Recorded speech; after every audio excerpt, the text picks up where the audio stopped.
buenas, estamos aquí nuevamente iniciando la unidad número 2 llamada Utilicemos Conteo. En esta unidad lo que veremos serán técnicas que nos ayuden a contar los elementos de ciertos conjuntos, ya que en varias ocasiones es importante, poder conocer el total de elementos que posee un conjunto con nada más describiéndome los elementos.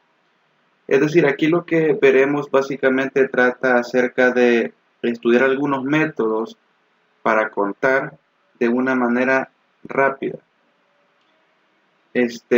Podemos comenzar con un ejemplo. Imagínense, yo tengo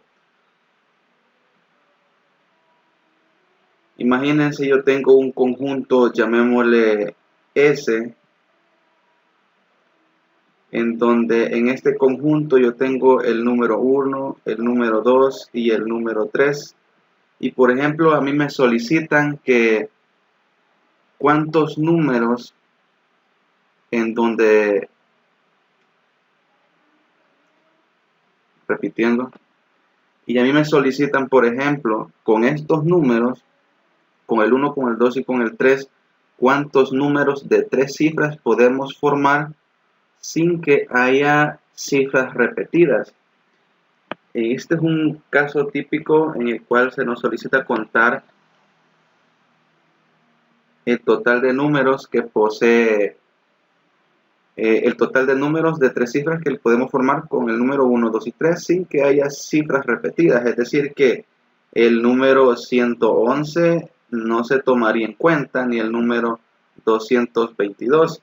Aquí se nos está solicitando que encontremos todos los números de 3 cifras en donde no hayan números repetidos o cifras repetidas, es decir, que tampoco se tomaría en cuenta el número 113. Ahora bien, fíjense bien que para resolver este problema, nosotros lo podemos resolver haciendo una lista de los posibles números. Por ejemplo, ¿cuántos números podemos formar que inicien con 1?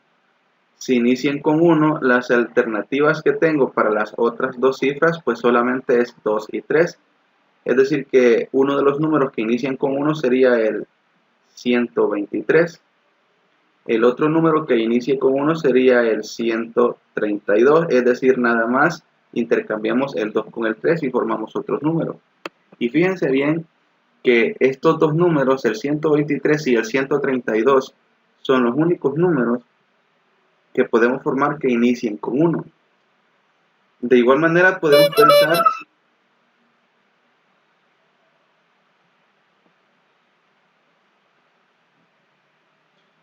fíjense bien que de igual manera podemos pensar para sacar los demás. Por ejemplo, ¿cuántos números podemos formar que inicien con 2?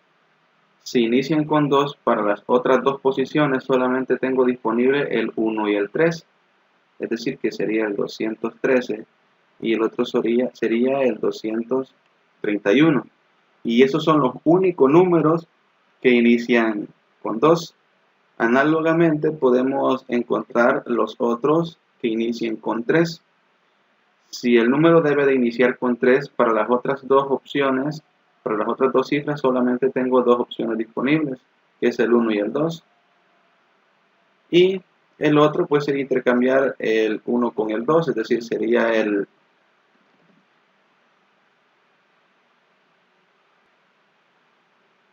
y la otra es intercambiar el 1 con el 2, es decir, sería el 321.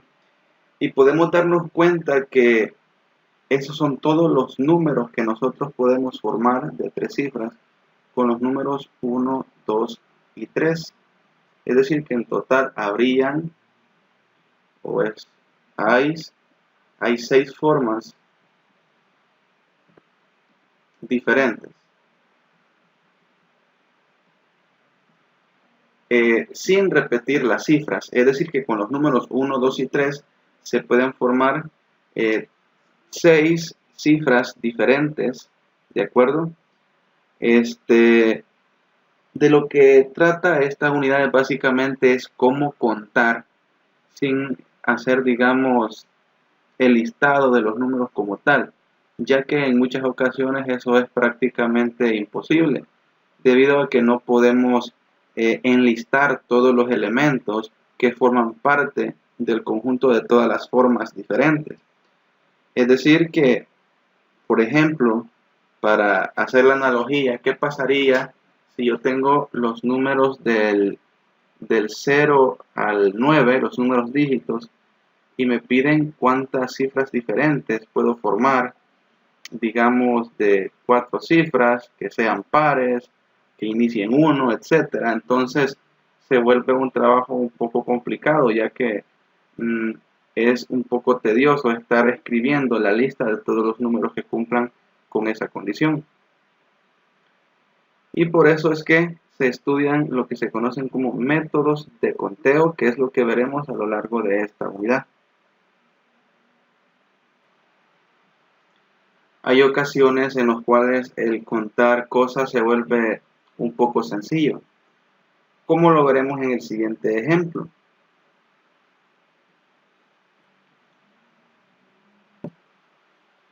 Analicemos este problema relativamente súper sencillo. Dice, una biblioteca tiene 40 libros de texto, de sociología y 50 de antropología. Determinar cuántos libros de texto se dispone para conocer acerca de estos temas. Pues en este caso es evidente de que si los libros son de sociología, sus contenidos únicamente van a tratar de ello, es decir, que no llevan de sociología y antropología. De igual manera, los de antropología solamente tratan de ese tema, es decir, que para poder conocer acerca de los temas de sociología y antropología, yo dispongo nada más de 40 para sociología y de 50 de antropología. Entonces, pues parece razonable que para poder aprender de estos temas yo tengo la suma de ellos.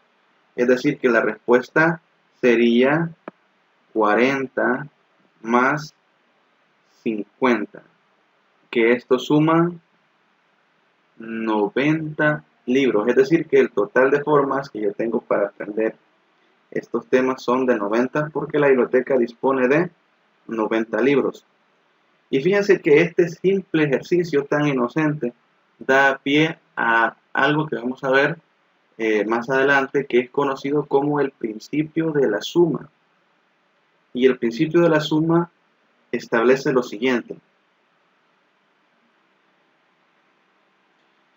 Y el principio de la suma dice básicamente lo siguiente, y lo vamos a ver con este diagrama.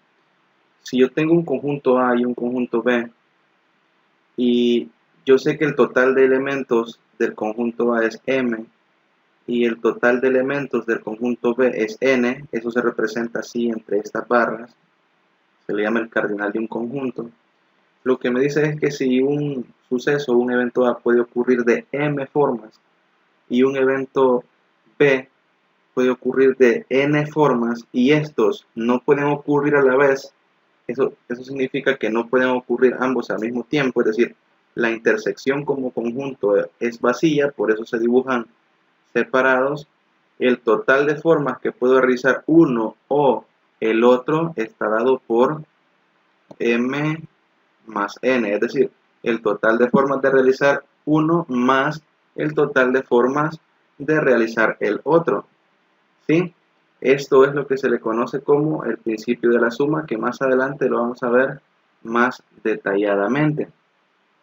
Entonces, en este ejemplo es bastante sencillo notar que el conjunto formado por los libros de sociología y el conjunto formado por los libros de antropología son disjuntos, es decir, no tienen nada en común. Es decir, que si yo tomo un libro de estos 40 de sociología, nunca me voy a encontrar con un tema que trate acerca de antropología y viceversa. En los libros de antropología no me voy a encontrar con contenido de sociología, ya que si esto pasara, es decir, si en los libros de sociología me encontrara temas de antropología, implicaría que sí hay una intercepción, es decir, implicaría que sí hay elementos en común, por lo que el principio de la suma, en este caso, no aplicaría, ya que pueden ocurrir ambos a la vez. Observemos este siguiente ejemplo. En una escuela, 20 alumnos toman clases de computación, 30 de física y 7 de ellos toman ambas asignaturas. Me pregunta que contemos, que digamos cuántos alumnos hay en total. A diferencia del ejercicio anterior en donde los conjuntos eran disjuntos, aquí básicamente podemos decir que vamos a llamar A al conjunto formado por los alumnos que toman la clase de computación. En este caso podemos decir que vamos a llamar A al conjunto formado por los alumnos que toman computación, B a los alumnos que llevan física. Entonces podemos ver que, vamos a colocarlo así entre barras para indicar que es el total de elementos. ¿Cuántos serían los elementos que tiene A? Pues serían 20 alumnos que toman computación. Los de B serían los 30 alumnos que toman física. Y podemos ver que hay 7 de ellos que toman ambas. En matemática, para denotar intersección entre conjuntos, se utiliza esto que parece una U invertida. Y aquí estoy diciendo los alumnos que estudian computación y que también estudian física.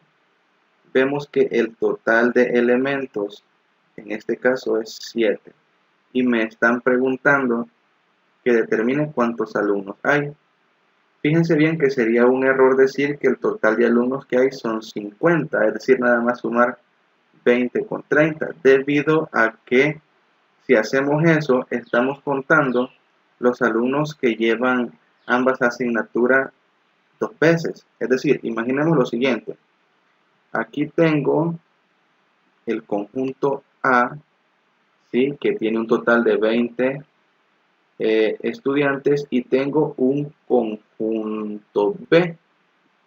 Y fíjense que los dibujo así con intersección, es decir, con esta parte en común, debido a que hay 7 de ellos. Y fíjense que lo dibujo así con intersección debido a que hay 7 de ellos que llevan ambas. Entonces fíjense bien, si yo hago lo siguiente, digamos, los elementos que tiene A más los elementos que tiene B, fíjense que lo que estaría haciendo es esto.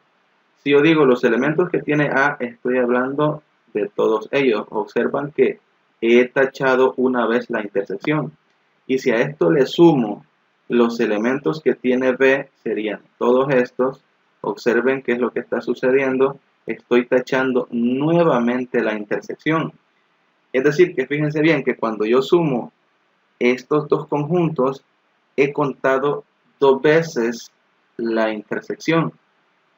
Y contar significa contar sin contar de más. Es decir que si yo quiero contar cuántos alumnos hay en total, aquí estaría contando el doble de esta intersección. Por lo que si quiero contar exactamente a esto, yo debería de restarle una vez esa intersección. Como se le he contado 2 veces, se la quito una vez y ahí tendría lo que necesito. Ahora, el total de elementos de A es 20, más el total de elementos de B, que es 30, menos el total de la intersección, que son 7. Es decir, que este resultado me vendría a dar 20 más 30, que son 50, menos 7, 43. Es decir, que hay 43 estudiantes en total en esta escuela. Observe que hemos contado de una manera en la cual hemos restado cierta situación. Para finalizar, veremos el siguiente ejemplo. Observemos el siguiente problema y prestemos atención. De 200 estudiantes que conforman la matrícula de un plantel educativo, 50 toman el curso de matemáticas discretas, 140 el curso de economía y 24 cursan ambas asignaturas. Como los profesores de ambos cursos programaron exámenes para el mismo día, solo los estudiantes que no cursen ninguna de estas asignaturas podrán asistir a la fiesta programada para la noche. Determinar cuántos estudiantes pueden asistir a dicha fiesta. Vaya, fíjense bien que acá nos están pidiendo que contemos, me están preguntando cuántos y nada más me describen cierta situación. Como solamente hay dos asignaturas del cual nosotros conocemos información, vamos a asignarle letras. Para ese efecto, fíjense bien, yo voy a llamar a los estudiantes que están llevando matemáticas discretas, que yo sé que el total de elementos de los estudiantes que están llevando matemática discreta solo son 50 estudiantes. Y 140, que le vamos a llamar a B, 140 es el número de estudiantes que cursan economía, que a ese conjunto le damos B, 140.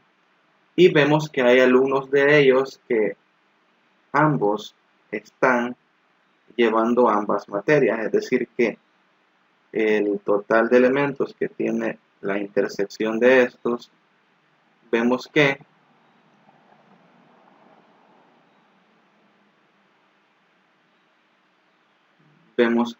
son 24. Ahora analicemos el problema. Dice que los profesores de ambas materias, es decir, el profesor de matemática discreta y el profesor de economía, ha programado examen el mismo día. Entonces, solo los estudiantes que no cursen ninguna de estas asignaturas podrán asistir a la fiesta. Es decir, en este plantel educativo hay muchos estudiantes, ¿sí? No solamente llevan matemática discreta ni solamente llevan economía. Entonces, los que van a asistir a la fiesta son justamente los que no lleven estas materias. Fijémonos bien, hagamos un diagrama. Imaginémonos que aquí tengo los chicos, los estudiantes que llevan matemática discreta, y acá los que llevan economía, y por aquí fuera yo tengo los estudiantes que no llevan ninguna de estas dos, ¿sí? Es decir, que fuera, acá, en este espacio que estoy marcando en estos momentos, hay estudiantes que no llevan ninguna de esas materias. Entonces, ellos son los que podrán ir a la fiesta. Entonces, lo que nos toca es contar o calcular cuántos son. Estos 200 que están acá, que me lo dice el problema, fíjense bien que son los estudiantes de todo el plantel educativo, incluyendo los que llevan matemática discreta. Por lo que estos 200 que se muestran aquí son el total de estudiantes del plantel educativo, incluyendo a los que llevan matemática discreta y economía. Ahora la pregunta es, ¿cuántos estudiantes llevan materias de matemática discreta o economía? Entonces es bueno preguntarse cuánto es el total de todos estos elementos. Como ya vimos en el ejercicio anterior, esto fácilmente se calcula como el total de elementos que tiene A más el total de elementos que tiene B menos el total de elementos que hay en la intersección. Y al hacer esta operación estaría obteniendo cuántos estudiantes llevan una materia o la otra. Entonces vemos que aquí hay A tiene 50 más B que tiene 140 menos la intersección que tiene 24. Entonces fíjense bien, al realizar esa suma, 50 más 140, y a eso le restamos 24, yo obtengo 166. ¿Qué significan estos 166? Bueno, que hay 166 estudiantes que llevan, o o mejor dicho, que están cursando matemática discreta o economía. Entonces la pregunta es, ¿cuántos no llevan esta materia? Pues si sabemos que hay 200 en total y hay 166 de ellos que llevan o bien economía o bien matemática discreta, entonces basta hacer la resta de los 200 estudiantes que tenemos menos esos 166, que al hacer esa operación, pues nos da que nada más solo son 34 estudiantes.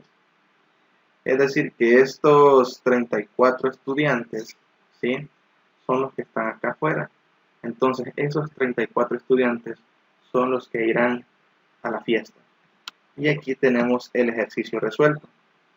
Muy bien, hemos llegado hasta acá. En el próximo video vamos a iniciar ya concretamente con los métodos de conteo, con el principio de la suma y principio de la multiplicación. Así que nos vemos.